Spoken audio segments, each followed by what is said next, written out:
예, 오늘은 사무엘하 20장 10절 하반절부터 시작해서 26절 끝까지 이제 하도록 합니다.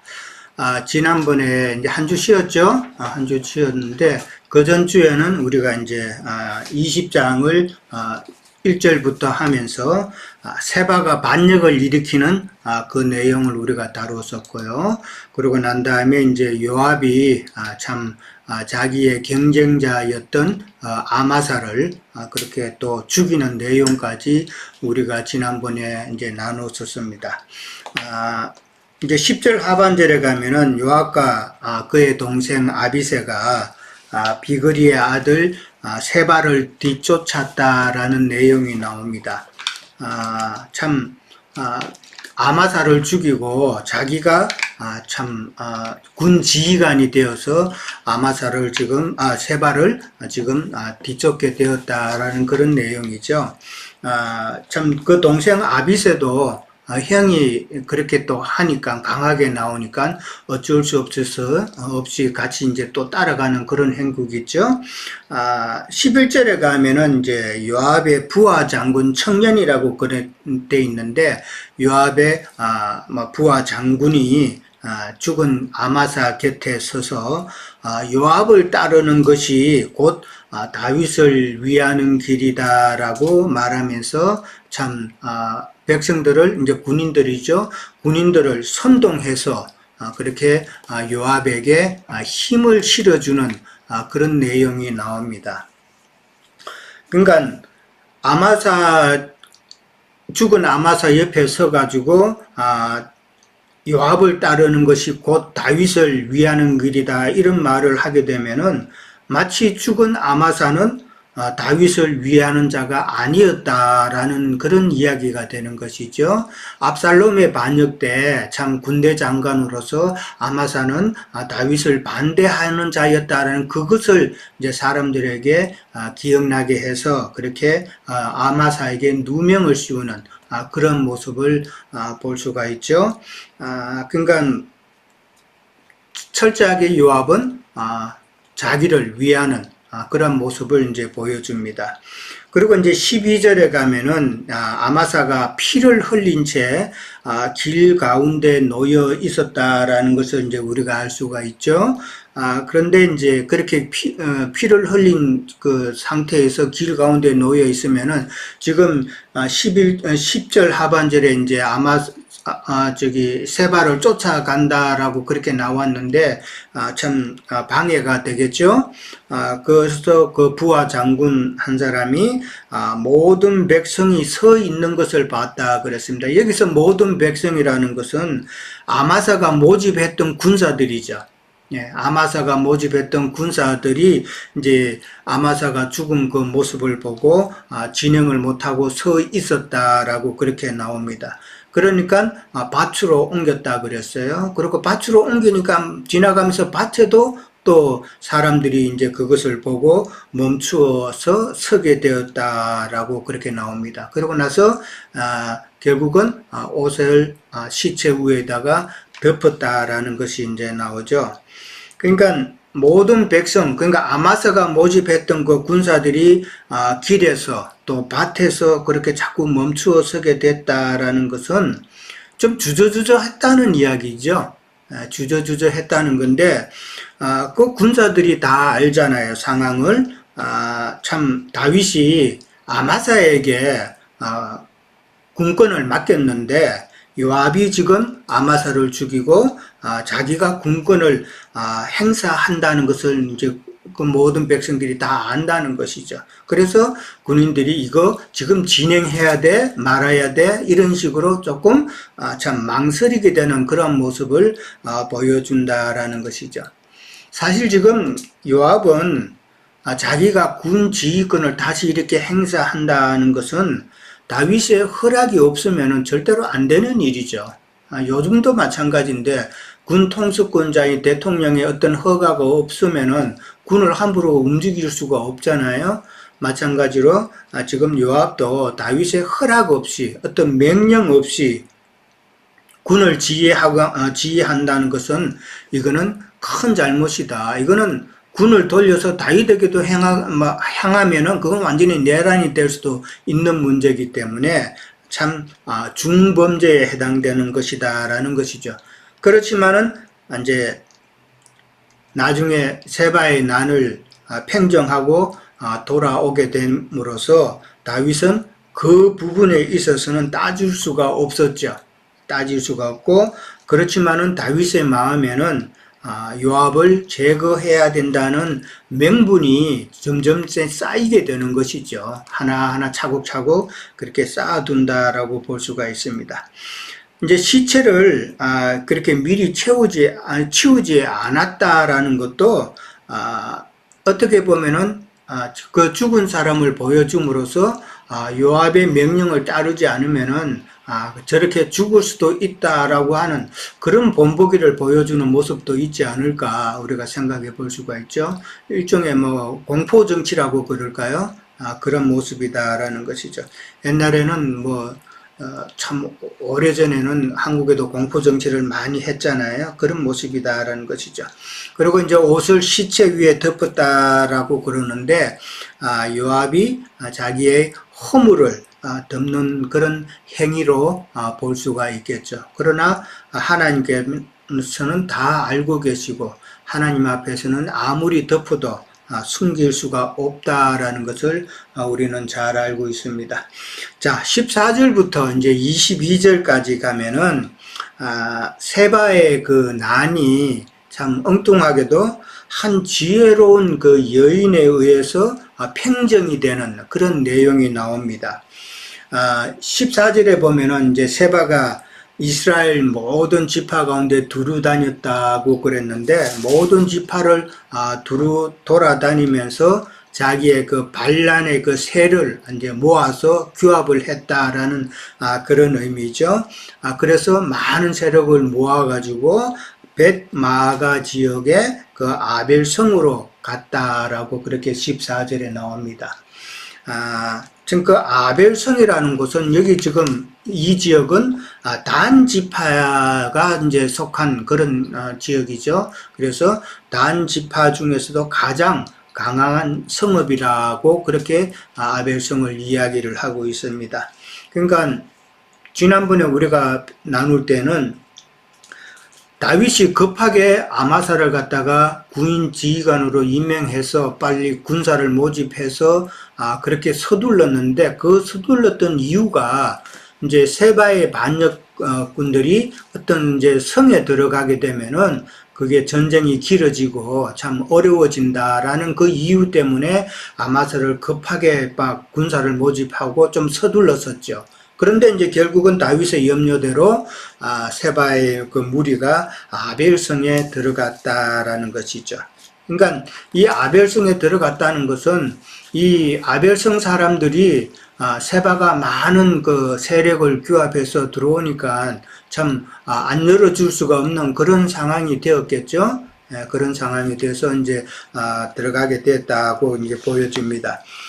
그러니까 이제 요압이 아벨로 가서 세바를 애우고라고, 그러니까 세바를 포위한 것이죠. 그 성읍을 포위해서 토성을 쌓았다 그랬습니다. 토성은 이제 여러 번 나왔었죠. 토성을 쌓으면 그 성이 있으면은 이게 성벽 올라가기가 힘이 드니까 그 성벽 정문을 마주대하고 거기다가 이제 흙더미를 쌓아 올리는 것이죠. 이제 흙을 쌓아 올리면은 결국은 이제 그 성하고 높이가 같아지면은 그때 이제 성을 치고 들어간다라는 것인데, 그 밑에는 주로 이제 단단한 걸로 이렇게 되어 있지만은 그 성 높은 데 지역에 가면은 조금 약하다고 그럽니다. 아무래도 그렇게 튼튼하게 할 이유가 없으니까. 그래서 이제 그 부분을 갖다가 치면은 이제 성이 무너진다라는 그런 의미이기 때문에 이게 토성을 쌓는 목적은 이제 그렇게 올라가서 그 성의 약한 윗부분을 쳐서 무너뜨리겠다라는 그런 이야기죠. 자, 그런데 이제 16절에 가면은 그런 절박한 상황입니다. 이제 막 요압의 군사들이 토성을 쌓고 막 치고 들어올 수 있는 그런 상황에서 한 지혜로운 여인이 요압을 만날 것을, 요압과 이야기할 것을 참 청하는 내용이 16절에 나옵니다. 그러고 나서 이제 18절에 가면은 그 요압을 만나서 그 여인이 옛사람이 흔히 말하기를 아벨에게 가서 물을 것이라 하고 그 일을 끝내었다라는 말을 하게 됩니다. 이 말은 옛부터 이제 전해오는 말이 이제 이런 말이 있다라는 것이죠. 옛부터 전해오는 말에 무엇을 물어보거나 무엇을 조언을 구하려고 하면은 아벨에 있는 아벨성에 가서 물어봐라. 그러면은 그 문제가 다 해결함을 받을 수 있을 것이다라는 그런 의미예요. 그러니까 이 말은 아벨에 있는 사람들은 다 참 똑똑하다, 참 지혜롭다 하는 그런 이야기죠. 그렇게 말하고 그 다음에 이제 19절에 가서는 나는 이스라엘에 화평하고 충성된 자 중 하나다라고 그렇게 이야기를 합니다. 그러면서 당신이 이스라엘 가운데 어머니 같은 성을 멸하고자 하니 어찌하여 여호와의 기업을 삼키고자 하느냐라고 이렇게 말을 합니다. 지금 18절에 그 19절의 그 두 구절로 봐서는 지금 아벨에 있는 사람들의 그 특징을 이야기하고 있는 거예요. 그러니까 18절에서는 아벨에 가서 무엇을 물어볼 게 있으면 물으라는 이 말은 아벨에 있는 사람들은 다 참 그도 현명한 자들이다 하는 그 이야기거든요. 그러니까 이 말은 무슨 말이냐면은 현명한 사람들이기 때문에 전쟁을 해서 그렇게 일을 성사시키려고 하지 말아라는 그런 의미예요. 그러니까 전쟁을 하는 거는 그건 좀 무식한 사람들, 하수나 하는 일이기 때문에 우리는 현명한 사람이기 때문에 전쟁을 통해서 문제를 해결하려고 하지 않겠다라는 그런 의미로 이해를 하시면 됩니다. 그러고 나서 이제 나는 이스라엘에 화평하고 충성된 자 중 하나다. 이 말은 이 성 안에 있는 모든 사람들은 화평을 원하는 자들이고 참 평화를 사랑하는 자들이고 그 다음에 하나님 앞에 충성된 자들이다라는 그런 의미로 이 여인이 그렇게 말하지 않았나 생각을 해봅니다. 그러면서 어머니 같은 성을 멸하고자 하니 어찌하여 여호와의 기업을 네가 삼키고자 하느냐라고 그렇게 이야기를 합니다. 지금 아벨성은 단 지파가 유업으로 받은 성이다라는 그 말을 지금 하고 있는 거예요. 단 지파가 유업으로 받은 성이기 때문에 참 어머니 같은 성이기 때문에 너희들이 함락시킬 수 있는 그런 성은 아니다. 그러니까 하나님께 유업으로 받은 성이기 때문에 참 함락시킬 수 있는 그런 성이 아니다라는 것을 지금 강조하고 있다라는 것이죠. 그러면서 요압은 전쟁만 해온 사람이기 때문에 전쟁이 유일한 자기의 목적을 이루는 방법이다라고 해서 전쟁을 하고자 하는 요압을 자세히 보면 18절, 19절에 보면은 참 여인이 요압 장군에게 지금 꾸짖는 그런 모양새다라는 것을 생각을 해볼 수가 있습니다. 그러니까 상당히 참 담력 있는 그런 모습이죠. 지금 왜 남자들은 이게 나서지 못하고 여인이 이렇게 나섰을까? 참 그건 좀 궁금한데 옛날에 그 사사기인가 보면은 이 단 지파 지역에는 우상이 들어와가지고 여사제 신분이 있었다라는 기록이 이제 성경의 사사기에 있더라고요. 그래서 여사제 중에 하나가 아니었나 그렇게도 뭐 생각해 볼 수 있는데 뭐 그건 정확한 거는 제가 모르겠습니다. 근데 이제 이 여인이 지금 담대하게 하는 말, 그 다음에 여인이 여호와의 기업을 지키고자 하는 그런 말, 이런 말을 이제 살펴보면은 참 지혜로운 여인이군 확실하다라는 것이죠. 신명기 20장 10절에도 보면은 우리가 잘 알듯이 전쟁을 하게 되면은 어떤 성읍을 치게 되면은 그 성읍을 치기 전에 먼저 화평을 선언해야 된다는 거 우리가 잘 알고 있죠. 근데 지금 그 성읍을 치기 전에 요압은 지금 먼저 항복하라라는 이런 화평의 말도 전혀 지금 하지 않고 토성부터 쌓아서 그 성을 무너뜨리려고 했다라는 것이죠. 그래서 빨리 세바를 잡아서 자기의 욕심을 채우려고 했던 그런 급한 모습이 좀 보인다라는 것이죠. 그러니까 요압은 그 화평을 선언하지 않았다. 이런 부분도 지금 이 여인은 지금 따지고 있다라고 이제 보면 되는 것이죠. 그러니까 20절에 가면은 요압의 대답이 상당히 참 당황하는 그런 모습이죠. 결단코 그렇지 아니하다. 결단코 그렇지 아니하다. 두 번을 그렇게 반복을 합니다. 그러니까 상당히 당황했다라는 말이죠. 예, 요압을 대적해서 한 여인이 그렇게 지혜로운 여인이 그렇게 말을 하니까 상당히 당황했다라는 것을 알 수 있고, 그러면서 성을 삼키거나 멸하라는 것이 아니라 세바라는 자가 손을 들어서, 그러니까 반역을 해서 왕 다윗을 대적했으니까 그만 내주면은 내가 떠나갈 것이다 라고 그렇게 이야기를 합니다. 그러니까 그 여인이 하는 말이 세바의 머리를 던져주겠다라고 그렇게 이야기를 하죠. 그래서 22절에 가면은 그 여인이 그의 지혜를 가지고 모든 백성에게 나아갔다라는 말이 나옵니다. 모든 백성에 나아갔다는 말은 그 성 안에 있는 그 백성들에게 참 논의를 하러 갔다는 이야기죠. 근데 여인이 그의 지혜를 가지고 갔다라고 그렇게 말을 합니다. 그냥 간 것이 아니라 이 여인에게는 다 생각이 있다라는 것이죠. 그러니까 세바와 연합을 해가지고 다윗과 맞서는 것이 과연 옳은가라는 것을 자기 백성들에게 좀 알리겠다라는 그런 의미겠죠. 그러니까 반역의 편에 서는 것이 과연 옳은 것인가? 그건 어리석은 짓이 아닌가, 이런 말을 하겠다라는 것이죠.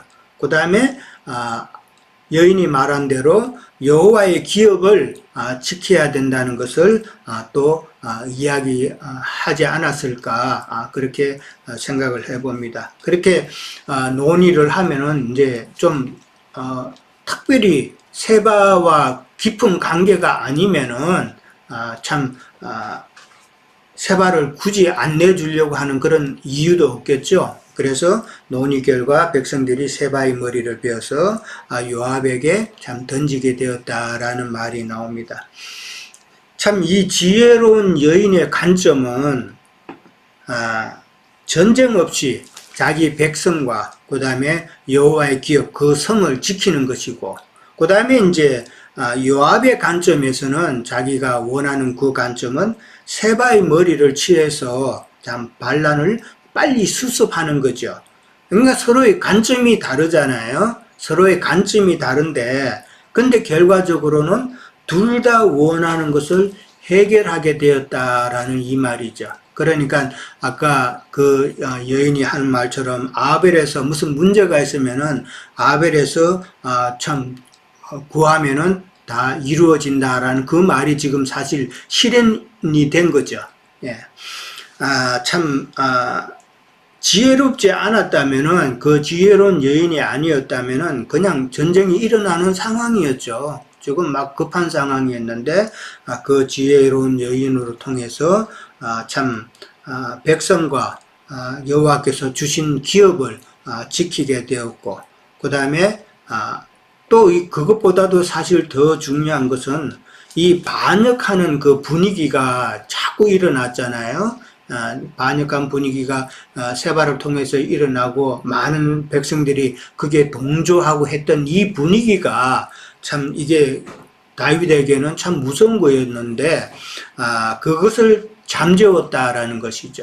세바를 그렇게 처리함으로써 그 반역하는 분위기를 잠재우고, 그 다음에 결국은 또 이스라엘의 분열까지도 갈 수 있는 그 상황을 지금 막았다라는 것을 볼 수가 있고, 그 다음에 참 그런 모든 것을 해결을 함으로 앞으로 다윗의 그 정치에도 많은 도움이 되었다라는 것을 생각해 볼 수가 있습니다. 여기서 저는 또 세바의 머리를 내어 던졌다라는 말이 있는데, 성읍을 멸망시킬 수 있었던 그 세바를 던지지 않았으면 그 성읍은 망하는 것이잖아요. 그 성읍은 망하는 것인데, 참 성안에 그 멸망할 수 있는 그 원인이 세바였듯이 우리에게도 참 내 안에도 참 세바와 같은 죄가 이게 있으면은 그걸로 인해서 내가 멸망받을 수도 있는데, 사람들은 그것을 내버리지 못한다라는 것도 좀 생각을 해봤습니다. 많은 사람들이 믿는다 하면서도 참 세바와 같은 그런 죄성을 여전히 갖고 있고, 나름대로 교만함도 있고, 이런데도 그런 것을 참 처리하지 못한다라는 것을 생각해 볼 수가 있죠. 그것을 던져야 참 그 성이 평화를 얻었듯이 우리 심령에도 평화가 있지 않을까 생각을 해봅니다. 그래서 전쟁의 끝을 알리는 나팔 소리와 함께 모든 군사들은 각각 장막으로 가고, 그 다음에 요압은 예루살렘에 가서 왕에게 나아갔다라고 그렇게 이야기를 합니다. 자, 23절에서 26절까지 가면 이제 정계 개편이 이제 이루어지는 것이죠. 이제 모든 것이 이제 어려움이 이제 난도 참 평정이 되었고 했으니까 다윗으로 봐서는 참 전쟁에 공헌을 했는 사람도 또 상도 줘야 되겠고, 그 다음에 심기일전해서 그런 정치 그 정계를 개편하는 그런 모습도 필요했겠죠. 처음에 나오는 것이 이제 요압이 먼저 나옵니다. 요압이 군 지휘관이 되었다라는 말이 나옵니다.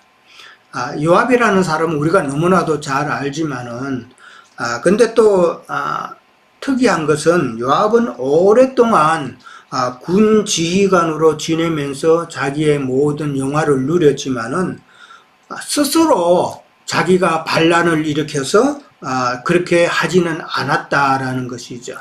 스스로 자기가 왕이 되고자 하지는 않았고, 그 다음에 그렇지만은 결국은 나중에 아도니아의 그 반역 때 동참을 해서 참 반역죄로 죽게 된다는 것을 우리는 너무나도 잘 알잖아요.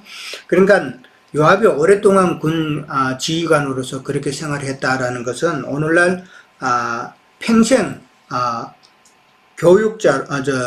교역자로, 종교 지도자로 교권을 누리면서 지내다가 교회 시대 끝에 가면은 참 주님께 대항하는 적 그리스도의 편에 서가지고 그들은 참 적 그리스도의 편에서 예수님을 대적하는 그런 자의 모습이 요압의 모습이 아닌가. 그래서 결국은 그 영혼이 멸망당하는 그 모습을 우리는 요압에게서 생각해 볼 수 있다라는 것이죠. 그러니까 참 오늘날 세상 목회자들도 큰 교회에 있으면은 평생을 갖다가 참 자기의 교권을 누리면서 영화롭게 그렇게 살잖아요. 예, 뭐 돈이 그렇게 남아 돌아가는데도 돈 때문에 그렇게 또 욕심을 내고 하는 그런 모습을 보면은 요압과 다를 바가 없다라는 것이죠. 그런 사람들이 결국은 만약에 예수님이 지금 오신다 하면은 이제 심판의 때가 됐다 그러면은 그들은 자기의 그 모든 부귀영화를 지키기 위해서 적그리스도의 편에 서지 않을까, 그렇게 또 생각해 볼 수가 있는 것이죠. 그러면서 이제 브나냐도 이제 그렛 사람과 블렛 사람의 장관이 됐다 그랬는데 경호대장이라는 것이죠. 경호실장 뭐 이런 위치입니다. 그 다음에 이제 브나냐는 이제 나중에 솔로몬 때 요압 대신에 군 지휘관이 되는 그런 자였죠. 그 다음에 여호사밧은 사관이 되었다 그러고, 사관은 이제 기록하는 자죠. 그 다음에 서관은 서기관이 되었다. 서기관은 성경을 필사한다든지 보관한다든지 이런 일이고, 그 다음에 사독과 아비아달은 잘 아는 대로 제사장이고, 그 다음에 이제 이라는 다윗의 대신이 되었다라고 이제 그렇게 나옵니다. 예, 자, 저는 여기까지 하도록 하겠습니다. 예.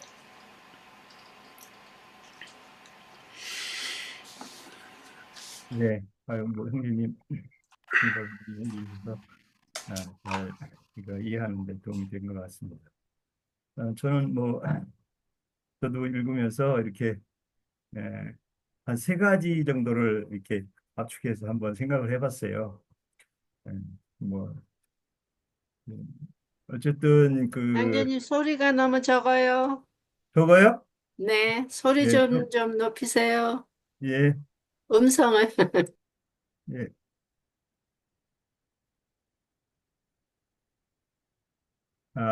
예, 스피커, 마이크, 예, 올리겠습니다.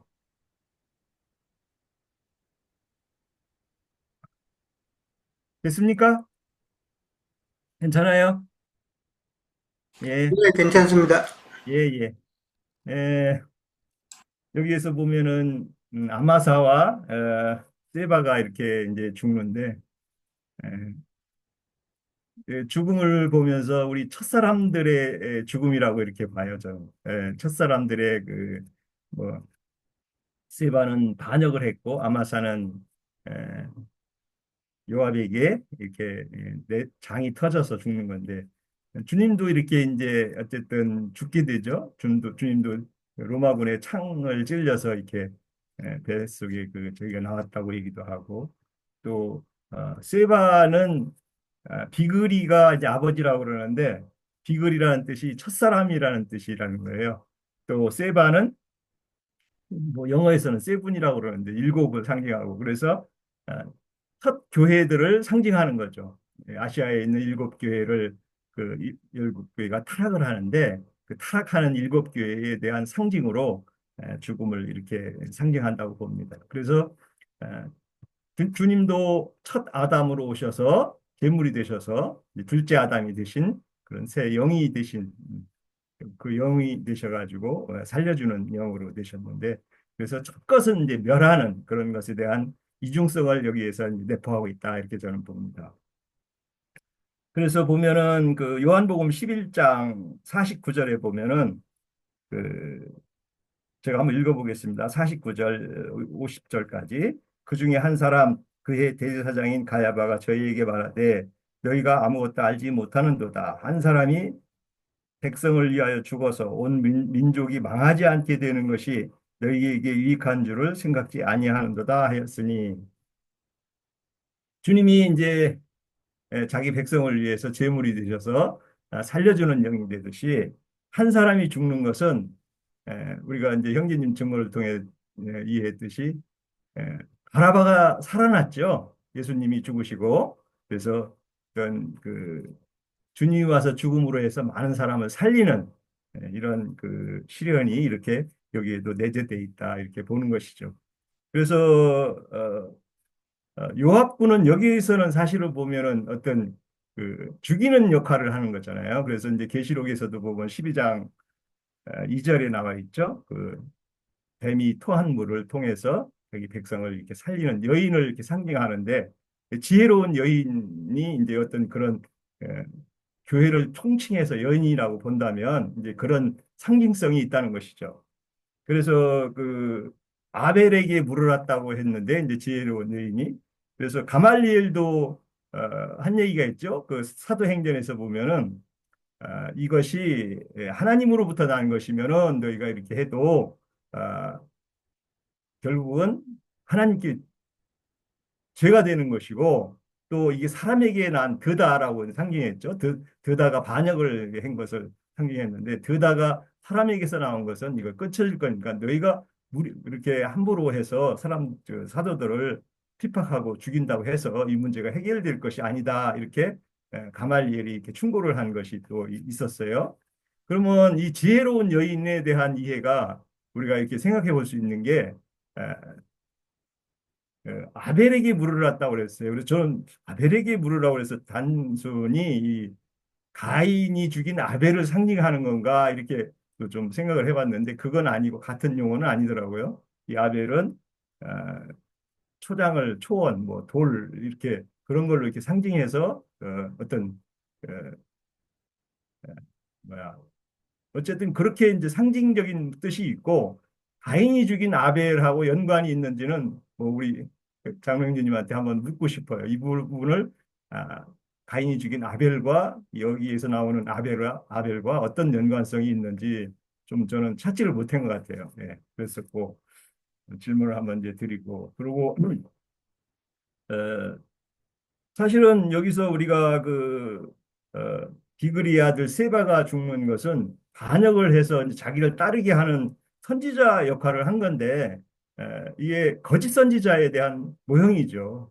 거짓 선지자의 첫 아담의 모형들이 이렇게 이제 실현이 되면서 그 거짓 선지자가 죽는 것은 심판이지만 첫 아담이 죽는 것으로 이렇게 심판이 또 이렇게 이어지는 것은 우리가 여기에서 상징으로 나의 옛사람이 죽는 것에 대한 그런 것이 상징으로 우리가 이해할 수 있다는 거죠.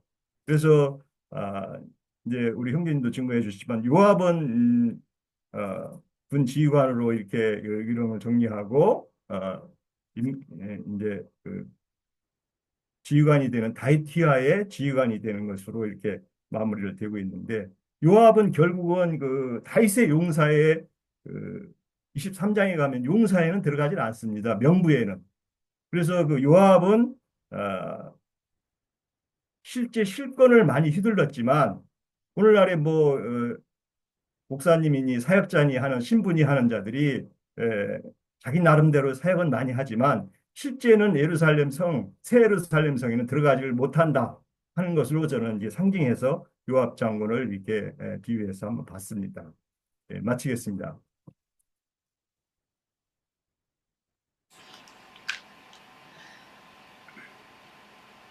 네, 예. 저는 이제 그 19장에서 20장 이렇게 거쳐오면서 이 사울의 잔재 세력들의 그 끈질김, 그래서 우리가 시바나 시므이도 받고 오늘은 이제 세바라는 사람이 세력을 이제 얻어서 이렇게 다윗에 이렇게 반역하는 모습으로 이렇게 나타나는 것을 우리가 볼 수 있는데 저는 이걸 보면서 이게 잠재 세력이라는 것은 우리가 영의 구속을 받고 혼의 구원을 이루는 것이 얼마나 긴 어떤 과정이 있고 시간이 필요한 일이고 그에는 많은 어떤 희생과 고통이 이렇게 따를 수 있는 일인가 하는 것들을 이제 좀 생각하게 돼요. 우선 항상 이제 이렇게 다윗이 항공할 때 유다 지파와 나머지 지파의 어떤 그 갈등, 그 틈새를 이제 이 사단이 세바라는 인물을 이렇게 앞세워서 이제 그 틈을 벌리고 거기에 이제 다툼과 분쟁을 일으켜서 이렇게 완전히 어떤 별도의 어떤 세력화 이런 것들을 이제 하는 것을 우리가 볼 수가 있는데 그런데 이제 우리가 앞서서 봤듯이 그 6절에 보면 세바가 압살롬보다 우리에게 더 해가 클 것이다 하는 말씀이 나와요. 그래서 압살롬은 내부에서의 어떤 갈등이라면 이제는 이거는 세바는 이제 분파를 이루는 어떤 것이기 때문에 그 분파를 이룬다라는 것은 그 분파의 어떤 잠재 세력은 계속 그 생명을 이렇게 이어갈 수 있는 어떤 여지가 있기 때문에 이게 이제 단순간에 이게 해결될 문제가 아니기 때문에 이제 다윗 같은 경우에 이것을 조기에 이렇게 뭔가 종식시켜야 되겠다 해서 급하게 이제 그 아마샤를 이렇게 보내서 그를 진압하려는 어떤 그런 것이 보여요. 그래서 이런 것들은 우리가 이제 교회 생활에서도 얼마든지 이제 있을 수가 있어요. 교회 생활을 할 때 이제 개인적으로 이제 뭔가 의견이 다르고 뭔가 다툼이 있고 이렇게 하는 것은 그런데 이제 그런 어떤 개인적으로 이렇게 해결될 문제가 있지만 그것이 이제 뭔가 세력을 얻게 되면 각자가 개인이 세력을 얻게 되면 그게 나중에는 이제 이 분파주의로 이렇게 나타날 수 있기 때문에 그래서 이런 거에 대해서 우리가 굉장히 좀 잘 살피고 다 잘 다루어야 될 필요가 있겠다라는 생각이 들어요.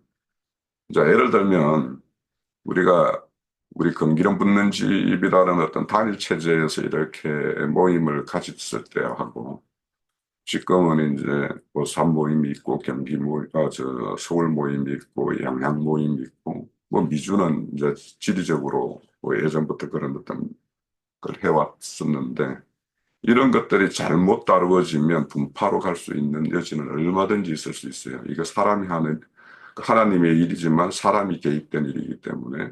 그래서 이런 것들에 대해서도 우리가 이런, 오늘 사울의 어떤 잠재 세력을 이렇게 힘입어서 이게 세바가 이렇게 행하는 일들을 보면서 우리가 잘 이렇게 이런 것들에 대해서 우리가 취해야 될 어떤 그런 가르침의 교훈이다 이런 생각을 해요. 그래서 이제 저는 이제 요번에 그 양양 갔을 때 그 고성이죠. 그 통일전망대 가서 이렇게 보면서 거기 그 통일전망대 밑에 보면은 거기 그 해수욕장이 하진 해수욕장인가 있어요. 그 북쪽에 그렇게 해수욕장에 어떤 백사장이 그렇게 늘고 한 대가 있는 걸 그게 처음 간 건 아닌데 요번에 가서 이제 봤어요.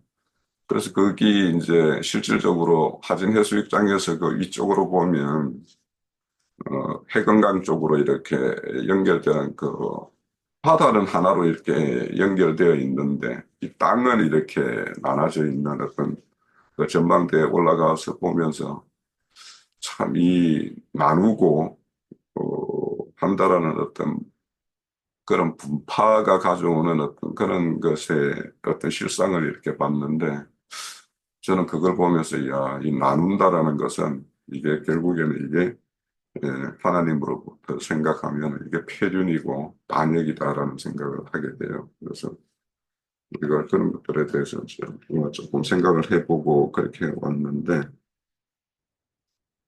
여하튼 그 세바가 우리 여기 보면 불량배라고 그러고 뭐 베리알이라고 그렇게 나오는데 진짜 사단의 앞잡이죠. 사단의 앞잡이인데 근데 그 사람이 많은 사람이 따랐다고 그래요. 그럼 세바가 앞세우는 어떤 명분이 많은 사람들의 어떤 공감을 얻을 수 있었다라는 것이 돼요.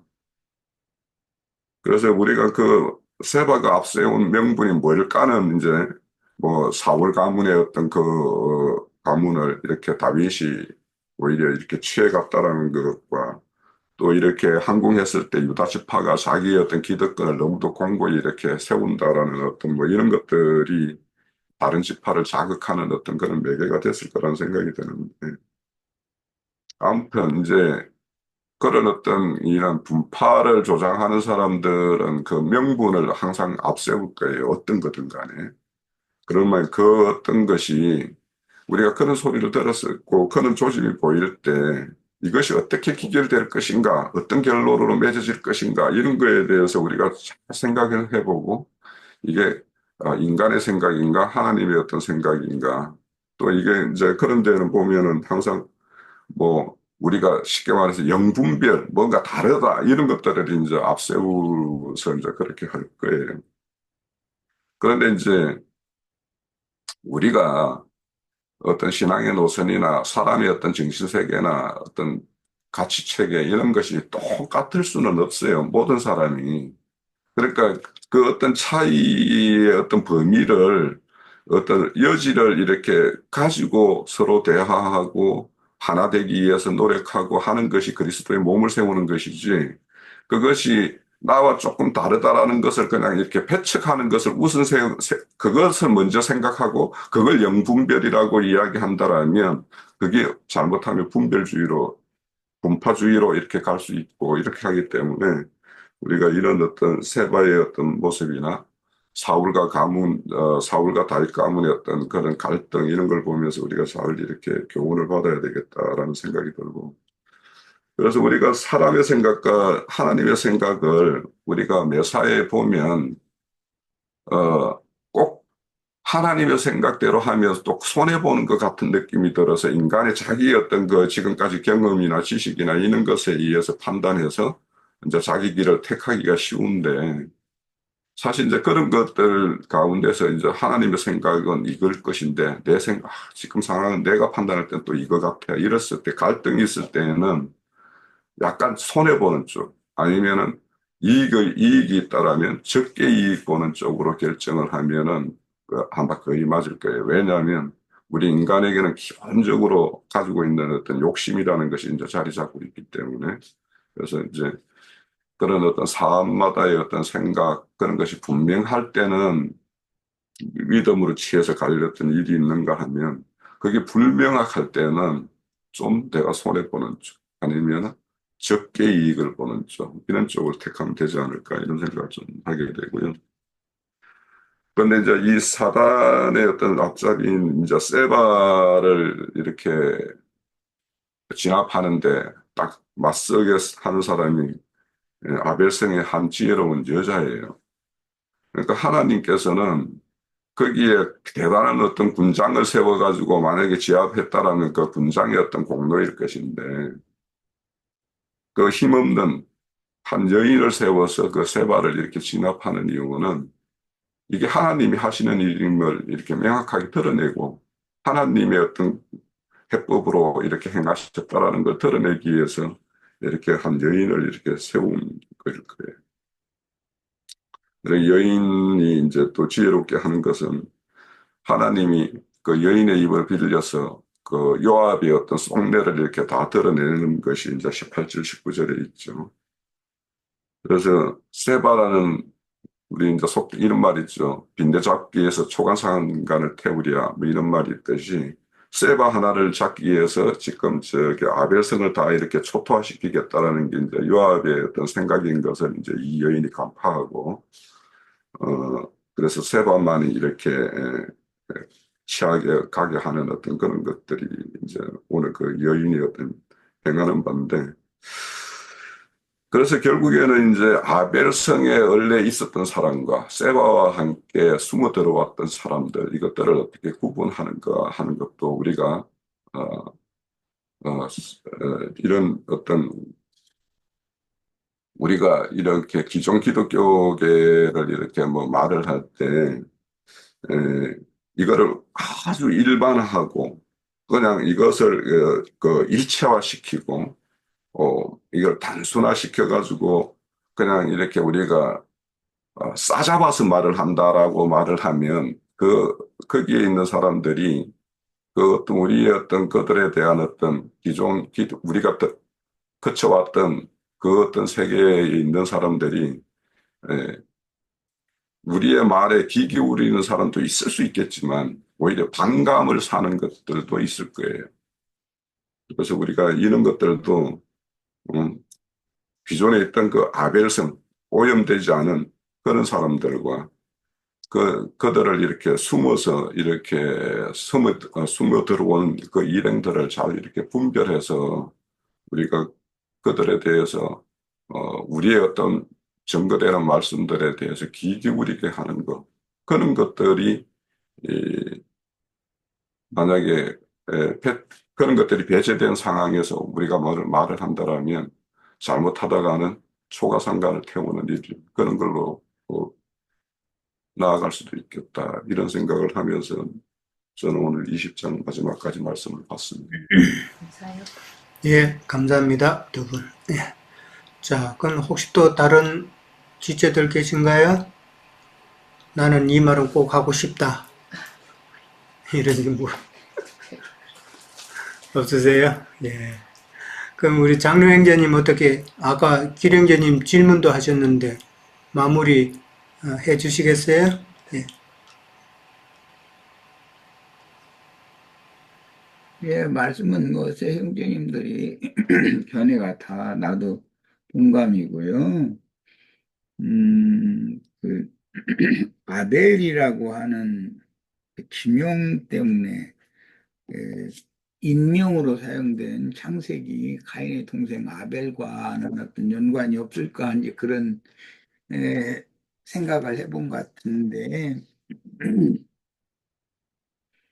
에, 아벨이라고 여기에서 나온 그 아벨이라는 용어는 어떤 성읍 앞에 이건 지명이에요. 인명이 아니고. 그러니까 전혀 창세기에 나오는 가인의 동생과는 상관이 없는 그런 용어이고, 예를 들어서 뭐 어떤 지역의 특성이 있잖아요. 그러면 그 특성을 이렇게 강조하는 그런 어법으로, 예를 들어서 창세기 50장에 보면 아벨 미츠라임이라고 하는 곳에서 큰 누구요? 야곱을 장사 지내는 장사 행렬이 아벨 미츠라임이라고 하는 곳에서 조상을 받았잖아요. 마지막 이제 가나안 땅과 애굽 땅을 지나서 가나안 땅으로 들어가는 그 초입에 상여를 내려놓고 애굽의 모든 대신들 또 거기서 마지막 조상을 하고 이제 애굽 사람들은 애굽으로 돌아가는 거고 가나안 사람들은 이제 영접하러 그 야곱을 시신이 된 야곱을 영접하러 와서 주문을 하는 거고 이제 거기가 아벨 미츠라임이라고 하는 지명이에요. 그런데 거기 아벨이라는 말이 앞에 있잖아요. 그 이제 그런 같은 용어거든요. 이것은 미츠라임의 아벨인 게 애굽의 아벨이다. 이제 이런 그 문자대로는 그런 뜻인데 그래서 그것을 아벨 미츠라임을 애굽인의 큰 애통이라 하였다. 이렇게 설명이 돼 있잖아요. 그런 것과 같이 그 사사기에도 보면 아벨 무hul라나 아벨 그람임이나 이런 말씀이 나오고 백마가 아벨 여기 사무엘하 20장 14절에 그 말이 나와요. 예.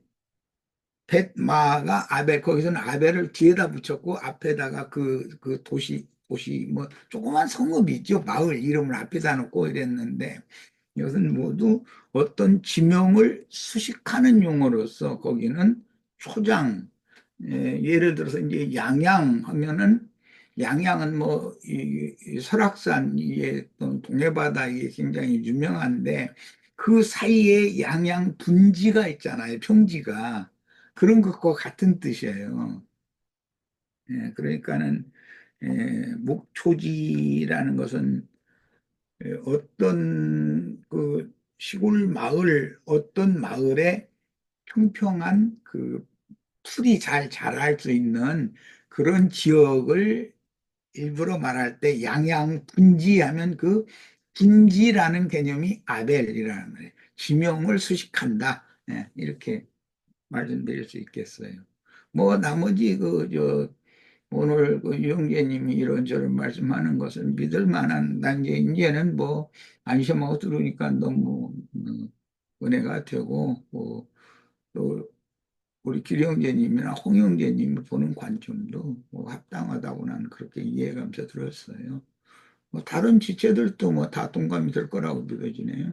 예, 나입니다. 예, 자, 감사합니다. 자, 그러면은 오늘은 여기까지 하도록 하고요. 다음 주에 또 뵙도록 하겠습니다. 자, 수고들 하셨어요. 들어가세요.